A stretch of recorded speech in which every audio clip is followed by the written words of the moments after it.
Ami, natanggap ako sa trabaho. Pero ang dami kong requirements na kailangan ipasa. Siguradong mapapagastos ako nito. Hindi mo na kailangang gumastos para sa pre-employment requirements mo, Patpat.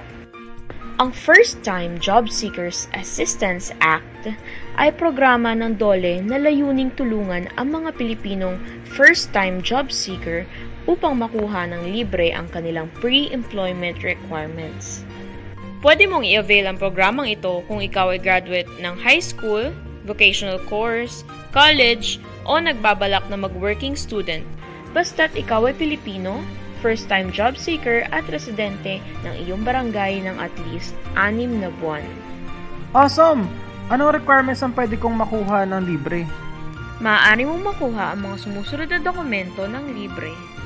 Barangay clearance at barangay certificate, police clearance, NBI clearance na valid ng 1 taon, birth certificate, marriage certificate, transcript of records, certificate of graduation or completion, diploma mula sa state at local colleges and universities, tax identification number ID, civil service certificate of eligibility, PhilHealth ID, Unified Multi-Purpose ID, medical certificate mula sa mga public hospital, ngunit hindi kasama dito ang mga laboratory tests at medical procedures.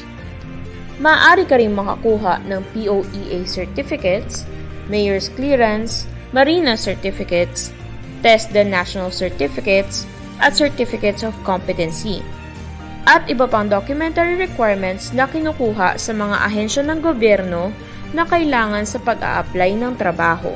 Hindi kasama rito ang mga dokumento galing sa mga pribadong establishmento, gaya ng private universities at colleges, application para sa professional licensure exam, application para sa civil service examination, application para sa passport authentication at apostille, application para sa driver's license, at laboratory tests at medical procedures na kailangan para makakuha ng medical certificate. Hindi rin ito pwedeng i-avail ng mga benepisyaryo ng Job Start Program at iba pang mga programa na nagbibigay ng parehong exemption.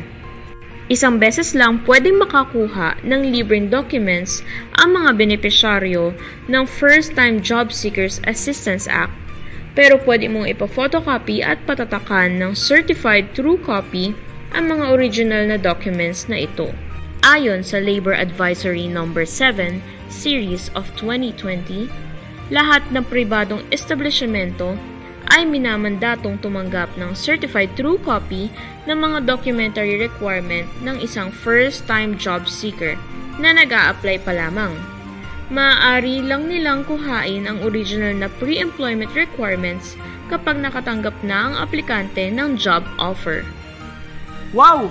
Napakalaking tulong ng programang ito para sa aming mga first-time job seeker. Paano ba namin ito ma-avail? Pwede mong i-avail ang programang ito in just 3 easy steps.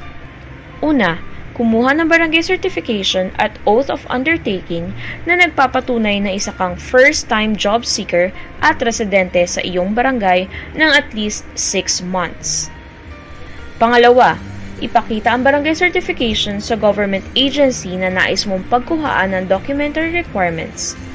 Sundin din natin ang mga patakaran ng mga ahensya sa pagkuha ng pre-employment requirements.